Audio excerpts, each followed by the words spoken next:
Open ಮಾಡು. ಇವಾಗ ಇದು ಅವಶ್ಯಕತೆನಾ ಯಾರ್ದು ಬರ್ತಡೇ ಅಂತ ಹೇಳ್ಬಿಟ್ಟು ಇವಾಗ ಈ ಕೇಕ್ ತಗೊಂಬಂದಿರೋದು ನೋಡಿ ಫ್ರೆಂಡ್ಸ್. ಮಾಮೂಲಿ ತಿನ್ನೋದಿಕ್ಕಂತೆ ಬೇಕ್ರಿಯಲ್ಲಿ ಹೋಗಿ ಒಂದು ಪೀಸ್ ತಗೊಂಡು ತಿನ್ಬೋದು ತಾನೆ? ಇಲ್ಲ, ಫುಲ್ಲುನೇ ತಗೊಂಬಂದಿದ್ದಾರೆ. ಕೇಕ್ ಅಲ್ಲ, ಫುಲ್ಲು ಐಸ್ ಕ್ರೀಮ್. ಇದೆಲ್ಲ ಐಸ್ ಕ್ರೀಮ್ ಮೇಲೆ ಈ ರೀತಿ ಹಾಕಿ ಕೊಟ್ಟಿರೋದು ಅವರು. ಕರಗೋಗ್ಬಿಡುತ್ತೆ. ಇದಾ ಯಾವ್ದದ್? ಬರೀ ಐಸ್ ಕ್ರೀಮ್ಸ್ ಇದೆ ನೋಡಲ್ಲ. ಇಲ್ಲಿ ನಮ್ಮೂರಲ್ಲಿ ಒಂದು ಹೊಸ್ದಾಗಿದೆ, ಬರೀ ಐಸ್ ಕ್ರೀಮ್ಸ್ ಬಿಟ್ರೆ ಬೇರೆ ಏನು ಸಿಗೋದಿಲ್ಲ. ಅಲ್ಲಿ ತಗೊಂಬಂದಿರೋದಂತೆ. ಇದು full ice cream, bread piece ಏನು ಇಲ್ಲ ಒಳಗಡೆ. ಐಸ್ ಕೇಕ್ ಬರೀ ಐಸ್ ಕ್ರೀಮೇನಾ? ಏನೇನ್ ಬಂದಾಯ್ತು ದುಡ್ಡುಗಳು ಖರ್ಚು ಮಾಡ್ಬೇಕು ಅಂದ್ರೆ. ದುಡ್ಡಿದ್ರೆ ಏನೇನ್ ಬರುತ್ತೋ. ತಿಂತೀನಿ. ಇದು ಬಿಸ್ಕೆಟಾ? ಏನಷ್ಟ ತಿನ್ಮಮ್ಮ. ಐಸ್ ಕ್ರೀಮ್ ಅಮ್ಮ, ಇದು ಐಸ್ ಕೇಕ್ ಅಲ್ಲ. ಚೆನ್ನಾಗೈತೆ. ಅದು ಐಸ್ ಬಾಕ್ಸ್ ಅಲ್ಲಿ ಇಟ್ಟಿರ್ತಾರಲ್ಲ, ಅದಕ್ಕೇನು ಅಷ್ಟೊಂದು ಗಟ್ಟಿ. ಆ ಚಾಕಲ್ಲೂ ಕಟ್ ಆಗ್ತಾ ಇಲ್ಲ.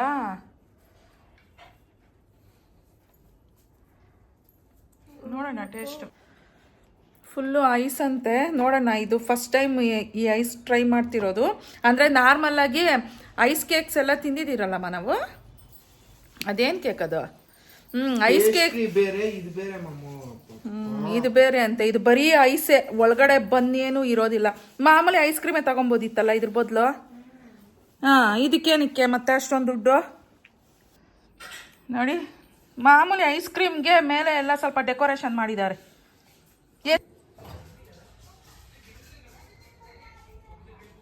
ಇದು ಒಂದು ಸ್ವಲ್ಪ ದಾರ ಹಾಕಿ ಕಟ್ಟಬೇಕಂತ ಅನ್ಕೊಂತಿದ್ದೀನಿ. ಗಾಳಿ ಬರ್ತಿದೆ ಅಲ್ವಾ, ಈ ನಡುವೆ ಫೋರ್ಸಾಗಿ ಬರುತ್ತೆ, ಅದಕ್ಕೆ ಬಂದು ಬಿದ್ದೋಗ್ತಾ ಇದೆ. ಓಕೆ, ಹಂಗಿರಲಿ. ಮತ್ತು ಆಮೇಲೆ ಕಟ್ತೀನಿ. Hello friends, welcome back to my YouTube channel ಅನುಮೋನಿಕಾ ವ್ಲಾಗ್ಸ್. ಇವತ್ತು ಬಂದು ಗುರುವಾರ ಅಂತೂ ಬೆಳಗ್ಗೆಯಿಂದನೇ ವ್ಲಾಗ್ನ ಸ್ಟಾರ್ಟ್ ಮಾಡ್ತಾ ಇದ್ದೀನಿ. ಬ್ರೇಕ್ಫಾಸ್ಟ್ಗೆ ಅಂತ ಹೇಳಿ ಉಳಿಗೊಜ್ಜು ಮಾಡಿ ವೈಟ್ ರೈಸು ಮಾಡಿದ್ದೆ.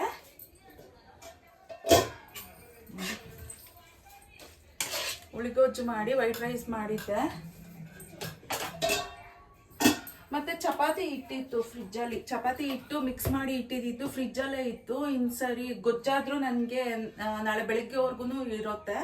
ಚಪಾತಿ ಹಿಟ್ಟಾದ್ರೆ ಇರೋದಿಲ್ವಲ್ಲ, ಫ್ರಿಜ್ಜಲ್ಲಿ ಇಟ್ಟರು ಸರಿ ಒಂಥರ ಗಟ್ಟಿಯಾಗಿ ಆಗೋಗ್ಬಿಟ್ಟಿರುತ್ತೆ. ಅವಾಗಿನ ಕಲ್ಸ್ಕೊಂಡು ಅವಾಗ ಮಾಡ್ಕೊಂಡ್ಬಿಡೋದೇ ಅಭ್ಯಾಸ.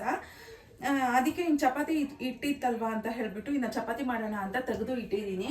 ಸರಿ ಹೋಗ್ಬಿಡುತ್ತೆ. ಇವಾಗ ಬೆಳಿಗ್ಗೆ ಬ್ರೇಕ್ಫಾಸ್ಟ್ಗೆ ಇಷ್ಟು ಮಾತ್ರ ಇಟ್ಟು ಸರಿ ಹೋಗ್ಬಿಡುತ್ತೆ. ಇನ್ನು ಇದಕ್ಕೆ ಬಂದು ನಾನು ಮೊಟ್ಟೆ ಪಲ್ಯ ತೋರಿಸ್ತಾ ಇದ್ದೀನಿ. ಮೊಟ್ಟೆ ಫ್ರೈ ಅಲ್ಲ, ಮೊಟ್ಟೆ ಪಲ್ಯ. ತುಂಬಾನೇ ಸಿಂಪಲ್ಲು. ಒಂದು 3-4 ಇಂಗ್ರೀಡಿಯೆಂಟ್ಸ್ ಅಲ್ಲೇ ನಮಗೆ ಪಲ್ಯ ರೆಡಿ ಆಗಿ ಹೋಗ್ಬಿಡುತ್ತೆ. ಚಪಾತಿಗೆ ಅಂತಂದ್ರೆ ಈ ಮೊಟ್ಟೆ ಪಲ್ಯ ಆಗಲಿ, ಗ್ರೇವಿ ಆಗಲಿ, ಇವೆಲ್ಲ ಒಳ್ಳೆ ಕಾಂಬಿನೇಷನ್ ಅಲ್ವಾ. ನಾನು ಮೊಟ್ಟೆ ಪಲ್ಯ ಯಾವ ರೀತಿ ಮಾಡ್ಕೊತೀನಿ ಅಂತ ಹೇಳ್ಬಿಟ್ಟು ತೋರಿಸ್ಕೊಡ್ತೀನಿ. ಹಾಗೆ ಅಮ್ಮಗೆ ಒಂದು ಸ್ವಲ್ಪ ಹೀಟ್ ಆಗಿದೆಯಂತೆ, ಅದರಿಂದ ಹೆಸರುಬೇಳೆ ಗಂಜಿ ಮಾಡೋಣ ಅಂತ ಅನ್ಕೊತಾ ಇದ್ದೀನಿ. ಇದ್ರ ಜೊತೆಗೆ ಇನ್ನು ಹೆಸರುಬೇಳೆ ಗಂಜಿನೂ ಮಾಡ್ಕೊಬೇಕು.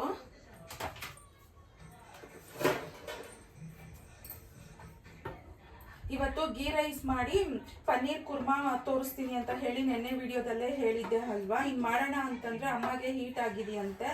ಗೀ ರೈಸ್ಗೂ ಹಸಿಮೆಣಸಿನ್ಕಾಯಿ ಹಾಕ್ಬೇಕಲ್ವಾ, ಇನ್ನು ಮತ್ತೆ ಹೀಟ್ ಆಗೋಗ್ಬಿಡುತ್ತೆ ಅಂತ ಹೇಳಿ ಅದನ್ನ ಇನ್ನೊಂದು ದಿನ ಮಾಡೋಣ ಅಂತ ಇವತ್ತು ಇದು ಮಾಡ್ಕೊತಾ ಇದ್ದೀನಿ.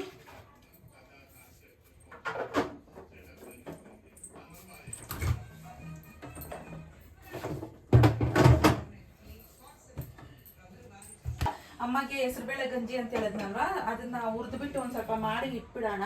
ಅದನ್ನ ಕುಕ್ಕರಲ್ಲಿ ಇಟ್ಬಿಡೋಣ ಫಸ್ಟು, ಆಮೇಲೆ ಅದು ಮಾಡ್ಕೊಳ್ಳೋಣ ಅಂತ ಹೇಳಿ ಇಡ್ತಾ ಇದ್ದೀನಿ ಕುಕ್ಕರ್ಗೆ. ಮಟನ್ ಸಾರು ಇದೆ ಒಂದು ಸ್ವಲ್ಪ, ನನ್ನ ಮಗ ಬೇಕಂದ್ರೆ ತಿನ್ಕೊಂತಾನೆ. ಹೀಗಾದ್ರೆ ನೋಡಿ, ಮೊಟ್ಟೆ ಮತ್ತು ಇದು ಬಂದು ಹೆಸರುಬೇಳೆ ಗಂಜಿಗೆ ಅಂತ ಹೇಳಿ ಕುಕ್ಕರ್ ಇಟ್ಕೊಂಡಿದ್ದೀನಿ ತೊಳ್ಕೊಂಡು. ಟೋನಿಗೆ ಅನ್ನ ಮಾಡ್ಕೊಂಡಿದ್ದೆ, ಅದೇ ಕುಕ್ಕರ್ನ ಇಟ್ಕೊಂಡೆ ತೊಳ್ಕೊಂಡೀಗ. ಮತ್ತು ಮೊಟ್ಟೆ ತೊಗೊಂಡಿದ್ದೀನಿ. ಇನ್ನು ಈರುಳ್ಳಿ ಕಟ್ ಮಾಡ್ಕೊಬೇಕು. ಹಿಟ್ಟು ನೋಡಿ, ನೆನ್ನೆ ಕಲಸಿರೋದು ಹಿಟ್ಟು, ನೆನ್ನೆ ಮಾಡೋದಕ್ಕೆ ಹೋಗಿರ್ಲಿಲ್ಲ, ಹಾಗೆ ಇದೋಗ್ಬಿಟ್ಟಿದ್ದೆ. ಈಗ ಇನ್ನು ಮಾಡ್ಕೊಬೇಕು. ಅದಿತ್ತು ಅಂತಂದ್ರೂ 2-3 ದಿನ ಉಳಿ ಥರ ಬಂದ್ಬಿಡುತ್ತೆ. ಅದಕ್ಕೆ ಸರಿ ಇವಾಗ ಬ್ರೇಕ್ಫಾಸ್ಟಿಗೆ ಮಾಡ್ಕೊಂಬಿಡೋಣ ಅಂತ ಹೇಳಿ ತೆಗೆದು ಸೈಡ್ಗೆ ಇಟ್ಟಿದ್ದೀನಿ. ಜಾಸ್ತಿ ಹೀಟು ಮತ್ತು ಲೂಸ್ ಮೋಷನ್ಸು ಆ ರೀತಿ ಆದವಾಗ ಈ ರೀತಿ ನೀವು ಅಷ್ಟೇ ಹೆಸರುಬೇಳೆ ಗಂಜಿ ಮಾಡಿಕೊಂಡು ಕುಡೀರಿ. ಸ್ಟ್ರೆಂತು ಇರುತ್ತೆ, ಹೆಲ್ದಿನೂ ಇರುತ್ತೆ. ಅಂದರೆ ಸುಸ್ತಿರುತ್ತಲ್ವ ಆ ಥರ ಟೈಮಲ್ಲಿ ಆ ಥರ ಸುಸ್ತೇನು ಕೊಡೋದಿಲ್ಲ ನಮಗೆ. ಈ ರೀತಿ ನಾವು ಆಯಿಲಲ್ಲಿ ಫ್ರೈ ಮಾಡಿಕೊಂಡು ಮಾಡೋದ್ರಿಂದ ನಮಗೆ ಒಂಥರ ಬಂಕೆ ಬಂಕೆ ಥರ ಬರುತ್ತಲ್ವ, ಆ ರೀತಿ ಬರ್ದಿರ ಇರುತ್ತೆ. ತುಂಬಾ ಒಳ್ಳೆಯದು ಇದು. ಹೆಸರುಬೇಳೆ ನೆನೆ ಹಾಕ್ಕೊಂಡು ತಿಂದರೂ ಸರಿ, ತಂಪು ಕೊಡುತ್ತೆ ಬಾಡಿಗೆ.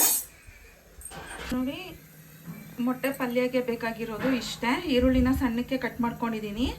ಇಷ್ಟು ಮಾತ್ರ ಇರ್ಬೇಕು, ತೀರಾ ಸಣ್ಣ ಆದರೆ ಚೆನ್ನಾಗಿರೋದಿಲ್ಲ. ಮತ್ತು ಹಸಿ ಒಣಮೆಣ್ಸಿನ್ಕಾಯಿನ ತೊಗೊಂಡಿದ್ದೀನಿ. ಇದು ಸ್ವಲ್ಪ ಖಾರ ಇರೋದ್ರಿಂದ ಕಡಿಮೆ ತೊಗೊಂಡಿದ್ದೀನಿ. ಮತ್ತು ಕರ್ಬೇವಿನ ಸೊಪ್ಪು ಹಾಗೆ ಕೊತ್ತಂಬರಿ ಸೊಪ್ಪು, ಇದ್ರ ಜೊತೆಗೆ ಅರಿಶಿನ ಮತ್ತು ಉಪ್ಪು ಇಷ್ಟು ಮಾತ್ರನೇ ಹಾಕಿ ಪಲ್ಯ ಮಾಡೋದು. ತುಂಬ ಚೆನ್ನಾಗಿರುತ್ತೆ.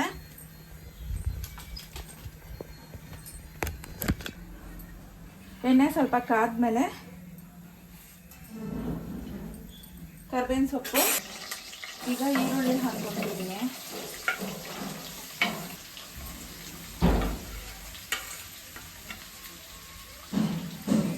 ಈರುಳ್ಳಿ ಮತ್ತು ಒಣಮೆಣಸಿನ್ಕಾಯಿ ಎರಡೂ ಹಾಕ್ಕೊಂಡ್ಬಿಟ್ಟು ಈಗ ಫ್ರೈ ಮಾಡ್ಕೊತಾ ಇದ್ದೀನಿ. ಒಂದು ಸ್ವಲ್ಪ ಅರಿಶಿನ, ಸಾಲ್ಟು ಹಾಕ್ಕೊತಾ ಇದ್ದೀನಿ. ಬೇಗ ಬೇಯುತ್ತೆ ಈರುಳ್ಳಿ, ಹಾಗಾಗಿ ಅದನ್ನು ಹಾಕ್ಕೊಂಡಿದ್ದೀನಿ. ಒಂದು ಸ್ವಲ್ಪ ಬೇಗ ಫ್ರೈ ಆಗುತ್ತೆ. ಸೊ ಅದರಿಂದ ಇವಾಗೆ ಹಾಕ್ಬಿಟ್ಟಿದ್ದೀನಿ ಅರಿಶಿನ ಮತ್ತು ಉಪ್ಪು.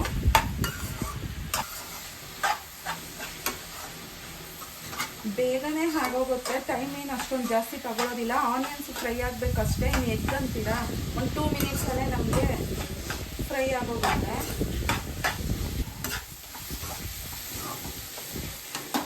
ಈಗ ಇದಕ್ಕೆ ಮೊಟ್ಟೆನ ಒಡೆದು ಹಾಕ್ಕೊತಾ ಇದ್ದೀನಿ.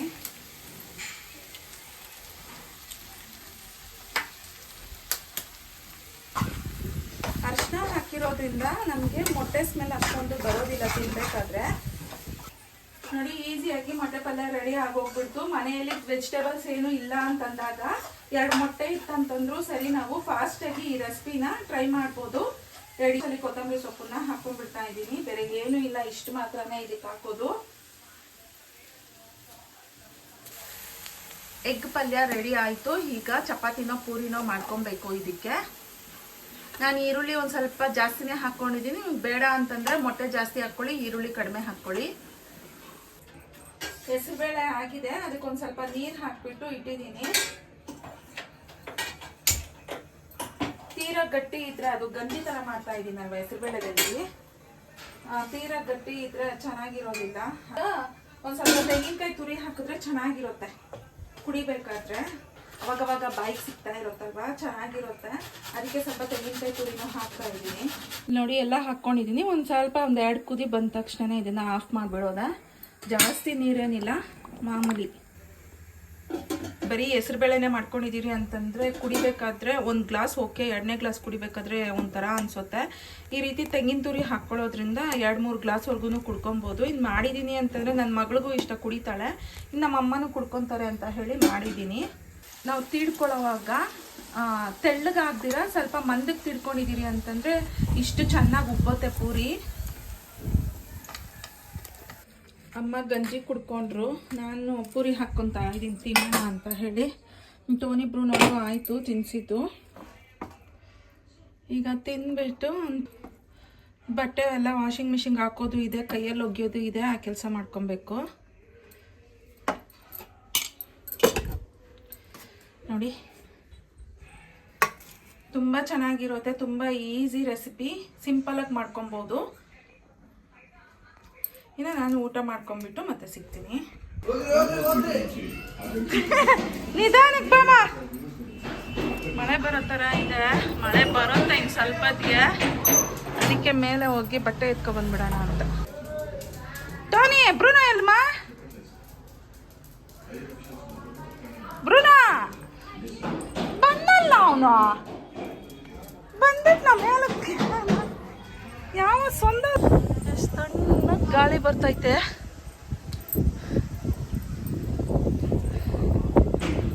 ಗಾಳಿಗೆ ಆರೋಗ್ತೀಯೋ? ಸ್ವಲ್ಪನೇ ಇವತ್ತು 1 ಟ್ರಿಪ್ಗೆ ಹಾಕಿದ್ರೆ ಅಷ್ಟೇ. ಇನ್ನೊಂದು ಟ್ರಿಪ್ಗೆ ಆಗೋ ಅಷ್ಟಿದೆ ಬಟ್ಟೆಗಳು. ಆದರೆ ಈ ಮಳೆಗೆ ಭಯ ಬಿದ್ಕೊಂಡು ಒಂದು ಟ್ರಿಪ್ಪಿಗೆ ಹಾಕಿದ್ದೀರಿ. ಗಾಳಿ ಎಷ್ಟು ಚೆನ್ನಾಗಿ ಬರ್ತಾಯಿತ್ತು. ಮಳೆ ಫುಲ್ಲು ಇಳಿದಿದೆ ನೋಡಿ, ಫುಲ್ ಮಳೆ ಇದೆ ಇವತ್ತು.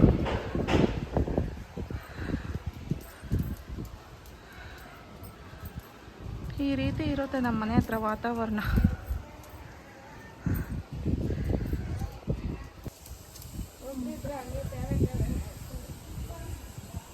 ಬೆಳಗ್ಗೆಯಿಂದಾನೇ ಮೋಡ ಮುಚ್ಕೊಂಡೇ ಇದೆ. ಮಳೆ ಬರೋ ಥರನೇ ಇತ್ತಲ್ಲ ಬೆಳಗ್ಗೆಯಿಂದಾನೆ. ಕೊಡ್ಮ ಕೊಡ್, ನಾನು ಎತ್ಕೊತೀನಿ ಅದನ್ನಮ್ಮ. ಹೇಯ್ ಟಾನಿಬ್ರು ನಾವು ನಡೀರೋಗೋಣ.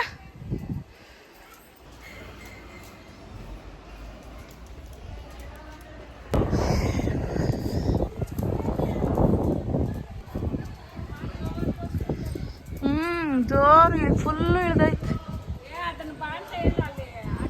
ಬಾಯಿಲೆ ನಡಿ, ಗಾಳಿಗೆ ನೋಡಿ ಅವ್ನ ಕೂದಲೆಲ್ಲ ಹಿಂದಕ್ಕೆ ಹೋಗುತ್ತೆ, ಹಿಂದಕ್ಕೆ.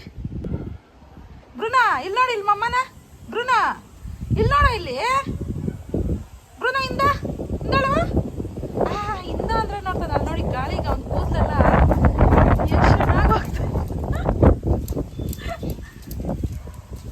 ನಡಿ ರೋಗಣ ಬನ್ನಿ, ನಡಿ.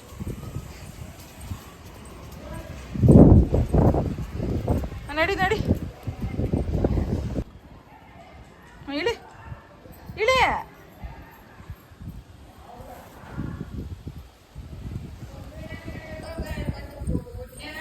ಇಳಿ ನಡಿ ನಡಿ ನಡಿ ಒಳಗೆ. ನೋಡಿ ಹೇಳಿದ್ನಲ್ಲ, ನಾ ಈಗಲೇ ನಿನ್ನೆ ಹಿಡ್ಕೊಂಡು ಹೋಗಕ್ಕೆ ಬಂದ್ಬಿಟ್ಟಿದ್ವು. ಬಚಾವ್ ಆಗಿದ್ದಾವೆ. ಯಾರಾದರೂ ನೋಡಿದ್ದೀರಿ ಅಂತಂದರೆ ಹಿಡ್ಕೊಂಡು ಹೋಗೋದಕ್ಕೆ ಬಿಡೋದಿಲ್ಲ ಯಾವಾಗೂ ಅಷ್ಟೇ.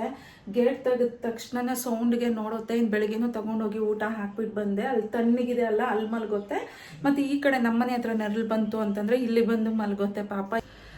ಇನ್ನು ಇವತ್ತಿನ ವ್ಲಾಗ್ ಇಷ್ಟೇ ಅಲ್ಲ, ಇನ್ನು ಇಷ್ಟನ್ನ ಹೇಳ್ತಾ ಇವತ್ತಿನ ವ್ಲಾಗ್ ಎಂಡ್ ಮಾಡ್ತಾ ಇದ್ದೀನಿ. ಈ ವ್ಲಾಗ್ ನಿಮ್ಗೆಲ್ರಿಗೂ ಇಷ್ಟ ಆಗಿದ್ರೆ ಪ್ಲೀಸ್ ಲೈಕ್, ಶೇರ್, ಸಬ್ಸ್ಕ್ರೈಬ್ ಮಾಡಿ. ನಾಳೆ ಇನ್ನೊಂದು ವ್ಲಾಗಲ್ಲಿ ಸಿಗ್ತೀನಿ. Thank you for watching. Bye friends, bye. ನೋಡಿ, ಇದೆ ನಾಯಿಗಳು ಕಿತ್ತಾಡ್ತವೆ ಅಂತ ಸಪ್ರೇಟಾಗಿ ಹಾಕಿದ್ದೀನಿ. ಒಂದು ಹತ್ರ ಹಾಕ್ತೀರಾ? ಏಯ್ ಸುಮ್ಮನಿರು, ಇಂದ ಬಾ ತಿನ್.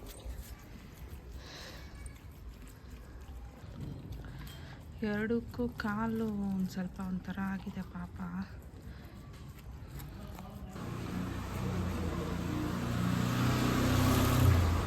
ತಿನ್ಕೊಂಡ್ಬಿಟ್ಟು ಒಂದು ಹತ್ರ ಮಲ್ಕೊಂಡ್ಬಿಡುತ್ತೆ ಪಾಪ.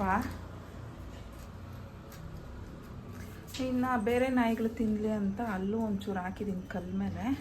ಮತ್ತು ಈ ನಾಯಿಗಳಿಗೆ ಈ ರೀತಿ ಬೌಲಲ್ಲಿ ಹಾಕ್ಬಿಡ್ತೀನಿ ನಡುವೆ.